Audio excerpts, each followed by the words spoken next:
저번 시간까지 성막에 대하여 자세히 말씀을 살펴보았습니다. 성막을 만들라고 명령하신 그 하나님의 뜻이 무엇인지, 또 성막 안에 있는 그 모든 기구들을 어떻게 만들고 또 그것들이 의미하고 상징하는 것이 무엇인지 우리가 살펴보았습니다.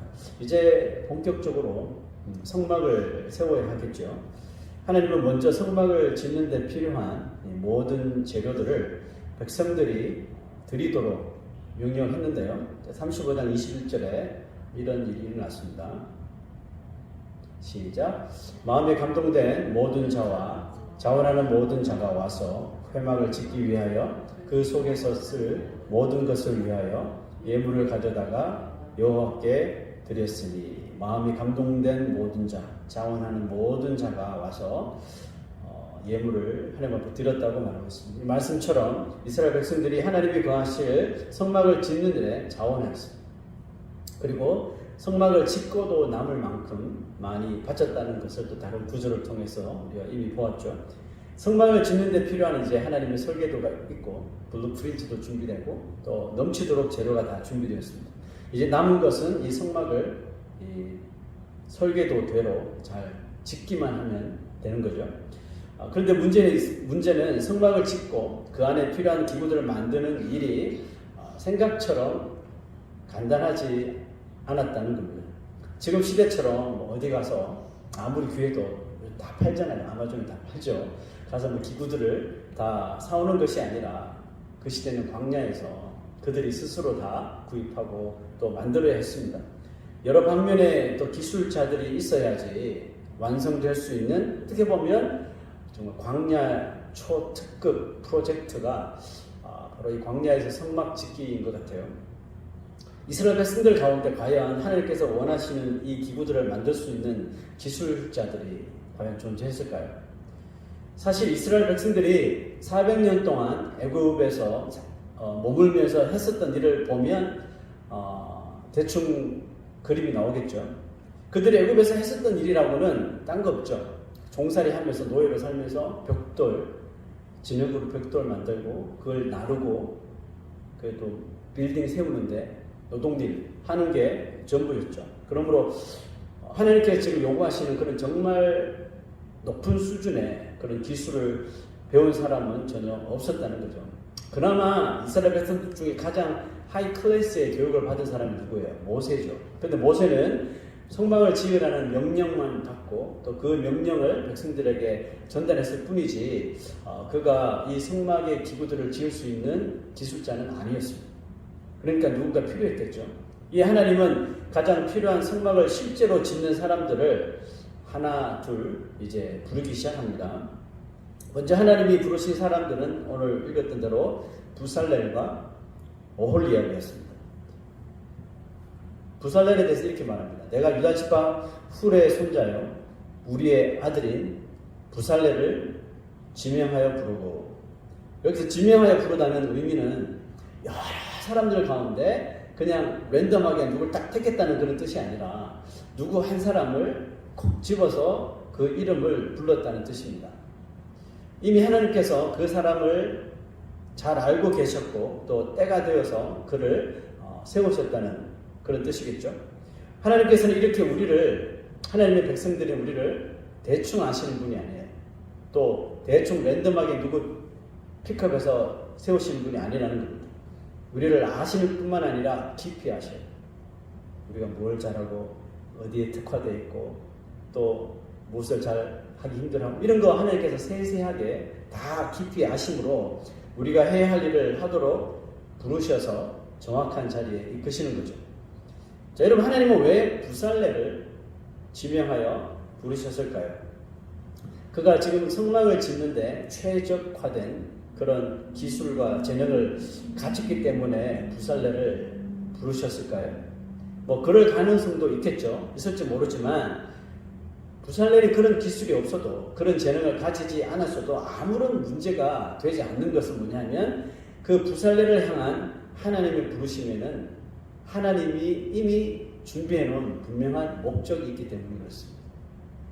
예수님의 12 제자들은 뭐 그 당시 신학을 졸업한 사람도 없고 율법에 능통했다거나 아니면 사람들 앞에서 막 하나님 나라를 증거할 수 있는 그런 능력을 지닌 사람이 없었어요. 한 명도 없었어요. 그런 사람이 아니었음에도 그들을 한 사람 한 사람 이름 부르면서 부르신 이유도 그들을 향한 예수님의 분명한 목적이 있었기 때문에 그렇습니다. 아브라함을 부르실 때나 또 어린 사무엘의 이름을 부르신 것에도 또 자신을 핍박하던 사울의 이름을 부르셨을 때도 주님의 부르심에는 언제나 한결같은 목적이 있었다는 겁니다. 우리들이 이렇게 예수를 믿어서 신자가 된 것도 우리의 이름을 부르신 하나님의 선한 목적이 있었기 때문임을 또한 믿습니다. 하나님은 지명하여 부르신 자를 그러면 어떻게 하실까요? 하나님이 불러놓고는 아무것도 하지 않으실 리는 없겠죠. 그래서 하나님이 어떤 일에 누군가를 부르신단 말이죠. 부르셨다면 먼저 그 사람이 그 일을 할 수 있는 자격이 된다는 것을 인정해 주시고 퀄리파이 해주십니다. 그러니까 사사기 보면 어떤 사사는 기도원 같은 사람들 사용하죠. 모세도 마찬가지죠. 그런데 하나님께서 퀄리파이 해주시잖아요.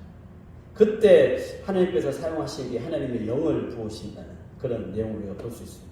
자, 그러므로 하나님께서 너 그 일을 할 수 있는 자격이 돼 라고 인정해 주신다는 의미는 내게 주신 일이 하나님이 맡기신 일이라는 것을 깨닫게 해주신다는 거죠. 그걸 깨닫게 하시기 위해서 하나님은 하나님의 영을 우리에게 부어주신다는 거죠.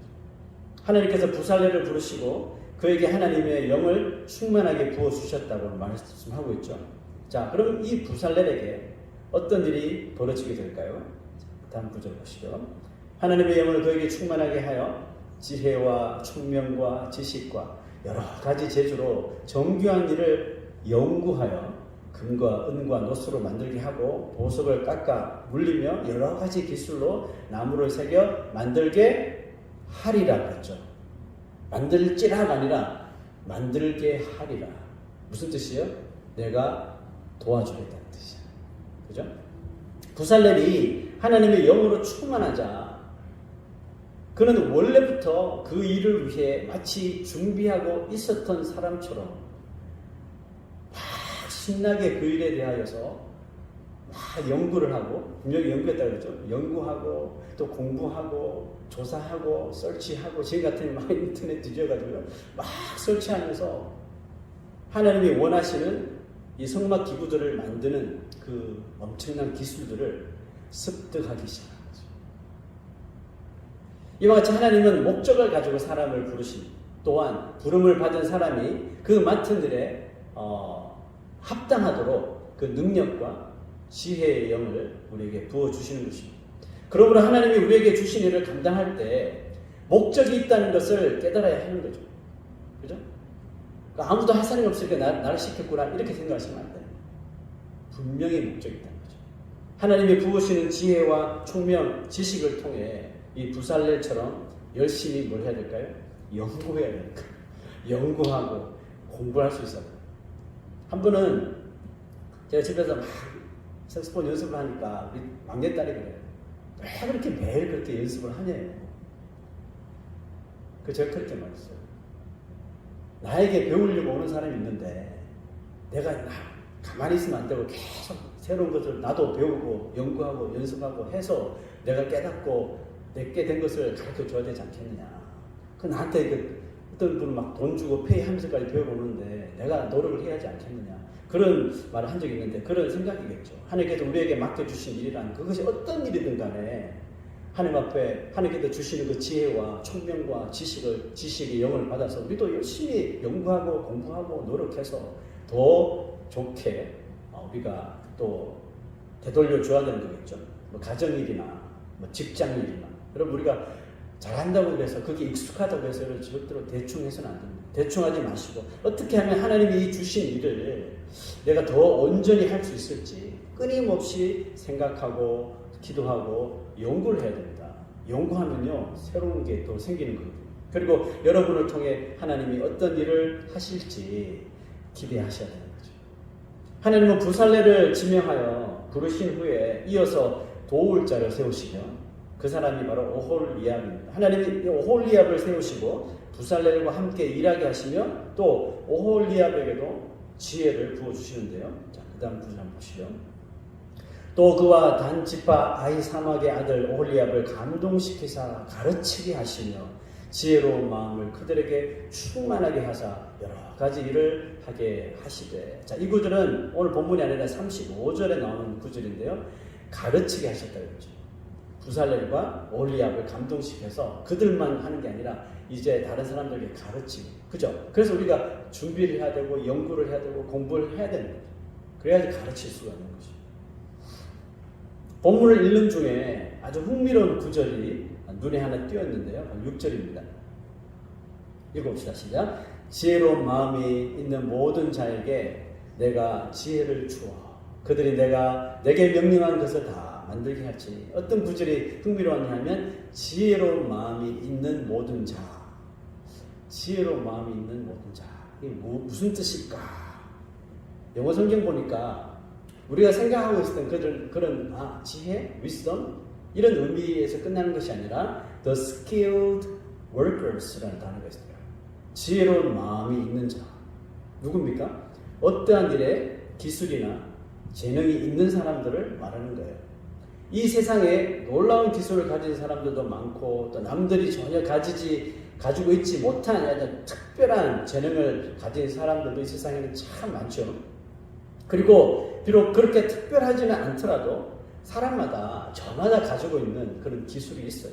그렇죠? 재능들이 있단 말이죠. 하지만 이 많은 세상 사람들 가운데 자신들이 가진 그 기술, 그 재능이 하나님으로부터 나에게 왔다는 것을 믿는 사람은 그리 많지 못하다는 거겠죠. 하나님은 아무리 특별한 기술과 재능을 가졌다 할지라도 그 사람이 하나님의 존재를 부인하는 사람이라면 그를 하나님의 일에 절대로 사용하시지도 않을 뿐더러 하나님의 영을 부으시지도 않으시는 거예요. 오늘 6절 말씀에 근거하여서 표현하면 그런 사람은 이런 사람이겠죠. 지혜롭게 보이나 또 지혜롭긴 하지만 지혜로운 마음이 있는 사람이 아니라. 이해되셨나요? 지혜롭게는 보이지만 성경적으로 지혜로운 마음이 있는 사람은 아니라는 겁니다. 자, 이 제 말을 뒷받침해주는 또 구절이 있는데 36장 2절 보시죠. 시작. 모세가 부살렐과 오홀리압과 및 마음이 지혜로운 사람 곧 그 마음에 여호와께로부터 지혜를 얻고 와서 그 일을 하려고 마음에 원하는 모든 자를 부르다 그랬죠. 지혜로운 마음이 있는 사람 누구냐면 곧 마음에 여호와께로부터 지혜를 얻는 사람이라고 했어요. 그 사람 하나님이 나에게 이런 일을 주셨다고 확신하는 사람이겠죠. 이렇게 하나님 앞에 가서 얻는 거죠. 지혜로운 마음이 있는 사람은 그 지혜가 오직 하나님께로부터 나오는 것임을 믿는 사람이므로 부지런히 무슨 일을 해요? 하나님께 그 지혜를 얻어서 일을 하는 사람이라는 것입니다. 여기 계신 분들이 하는 일이 모두 다르죠. 다르듯이 우리에게 각기 다른 기술들이 있습니다. 아주 일반적인 기술이거나 남들이 다 하는 일반적인 기술이거나 아니면 혹은 일을 하는 데 있어서 꼭 필요한 나에게 있어야 할 그런 필요한 능력도 우리가 가지고 있어요. 자, 여러분 물어볼게요. 여러분은 그 기술과 능력을 모두 하나님께서 나에게 주신 것으로 믿습니까? 아멘이죠. 그렇다면 여러분은 오늘 이 말씀에서 설명하는 지혜로운 마음이 있는 사람이 맞습니다. 자, 이제 다시 한번 말씀을 보세요. 지금 내가 하는 일에 필요한 기술과 능력을 주신 분이 하나님이라는 믿음을 가진 사람에게 하나님은 뭘 주신다고 그랬죠? 지혜를 더한다고 했죠. 여러분 아시죠? 하나님의 지혜는 제한적이지 않다. 하나님의 지혜는 영원합니다. 그냥 파도 계속 나오는 게 하나님의 지혜인 것입니다.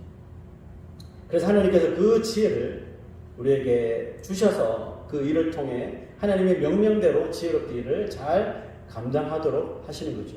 그러므로 우리에게 필요한 것은 뭘까요? 한 달란트 받은 자처럼 에휴 이게 뭐야 하고 묻어놓는 사람이 아니겠죠. 남들 다 가지는 거 이거까지 뭘 하라고? 아닙니다. 2달란트, 5달란트 받은 자처럼 주인이 나 믿고 주셨으니까 내가 이걸 가지고 최선을 다해서 주인의 이 믿음에 보답해야 되겠다. 그 종들처럼 그 받은 재능대로 우리가 연구하고 공부하고 노력해서 최선을 다해서 맡겨주신 일들을 감사함으로 잘 감당하면 되는 거겠죠. 문제가 생기고 복잡한 일이 있습니까? 일이 꼬이고 상황이 정말 좋지 않습니까? 하나님께 나오십시오. 하나님 앞에 지혜를 구하십시오.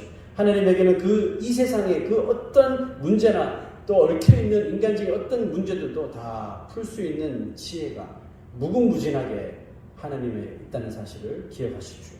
지혜가 없이는 하나님의 일을 할 수가 없습니다.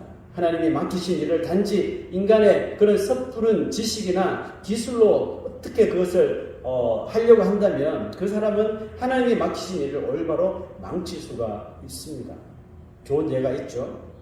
다윗이 잃어버렸던 하나님의 언약궤를 찾아서 예루살렘으로 다시 가지고 오려고 했었죠. 그때 소에다가 새 수레를 만들고 소에다가 소가 끄는 새 수레에 언약궤를 싣고 오다가 갑자기 소가 날뛰는 바람에 흔들리는 언약궤를 무사한 사람이 붙잡으려고 하다가 그 자리에서 즉사하게 되죠. 그래서 그 즉시로 언약궤 이송은 중단돼 버리죠. 그리고 오벳에돔 집으로 잠시 보관되죠. 여러분 그 사건은 무엇을 말해주냐면 다윗이 하나님의 일을 인간의 지식과 인간의 기술력에 맡겼던 비참한 결과를 보여주는 것이었습니다. 다시 다윗이 오벳에돔에 하나님께서 임재하시고 복을 주셨다는 소리를 듣고 다시 새로운 마음으로 언약궤를 모셔오는데 이번에는 하나님께서 율법에 명령하신 대로 철저하게 하나님의 방식대로 언약궤를 제사장들이 메어 오게 했습니다. 그렇게 했을 적에 아무 일 없이 그러나 너무나도 은혜스럽게 무사히 예루살렘 다윗성으로 이 언약궤가 들어올 수 있었습니다. 여러분 성경은 우리 금요일에도 이야기했지만 지난주 선한 일에는 뭘 구해야 된다고 했습니까? 하나님의 선한 일에는 지혜를 구해야 된다고 했죠. 지혜를 구하고 그 지혜를 얻어야 한다고 했어요. 얻어야 한다고 말하지만 악한 일에 대하여서는 지혜가 아니라 오히려 미련함을 택하는 것이 더 낫다라고 분명하게 말해주고 있습니다. 여러분 부살렐과 오홀리압 그리고 지혜로운 마음을 가진 사람들로 인하여 성막은 하나님의 뜻과 또 하나님의 목적에 맞게 아주 퍼펙트하게 완성이 되었습니다.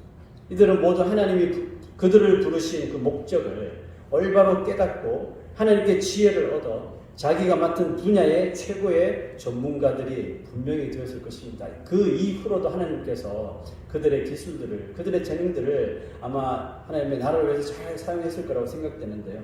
특히 이 부살렐과 오홀리압은 그렇죠. 성경 최초의 디자이너가 된 거죠. 그죠? 성경 최초의 디자이너이자 또 기술자가 되었습니다. 그래서 저는 이 부살렐과 오홀리압의 이름을 잊을 수가 없어요. 어디서 뭐 간증을 하거나 무슨 비유를 들 때 부살렐, 오홀리압을 아주 정말 잘 이 비유를 하거든요. 그렇죠. 인류 최초의 디자이너. 물론 최초의 디자인 하나님이시겠죠. 그 아담과 하와에게 옷을 지어 주셨으니까. 그 하나님의 그 캐릭터를 잘 물려받은 인류 중의 최초의 디자이너는 이 부살렐과 오홀리압이 아닐까요? 하나님이 우리의 이름을 지명하여 부르심에도 목적이 있습니다. 그죠? 우리 각자 다른 일들을 하지만 그 일을 하도록 하나님이 우리에게 하나님이 자격을 우리에게 주시고 인정해 주셨음을 믿으시길 바랍니다. 하나님이 그 자격을 인정해 주신다면 그 일이 얼마나 귀하고 거룩한 일인지 우리가 깨달을 수 있을 것입니다. 여러분, 교회에서 하는 일만 거룩한 일이 아닙니다. 목사가 하는 일만 성직이 아니라고요. 내가 하는 일이 하나님이 부르셔서 나에게 주신 일이라고 믿는다면 여러분 그것이 거룩한 일이에요. 하나님의 이름을 통해서 하는 일이기 때문에 여러분 무엇을 하든지 그게 거룩한 일인 거죠. 그러므로 그 거룩한 일을 우리가 절대로 인간적으로 하면 안 되겠죠. 인간적인 방식으로 해서도 안 되겠습니다. 세상 방식으로 하지 마십시오. 하나님의 방식으로 하십시오. 하나님이 부으시는 그 지혜의 영을 받으셔서도 우리가 충분히 그 일들을 감당할 수가 있습니다. 부족하면 부족한 대로, 그죠? 넘치면 넘치는 대로 하시면 되는 거예요. 그냥 맡기신 그대로 하나님께서 주시는 그 지혜의 영을 받아서 감당할 때 하나님께서 기쁘게 그 일들을 받으실 줄로 믿습니다. 또한 우리의 그 사역을 통해서, 그 일들을 통해서 또 사람들에게 유익을 끼칠 수 있는 또 우리의 주의 백성들이 되시기를 주의 이름으로 축원합니다. 우리 다 같이 일어나서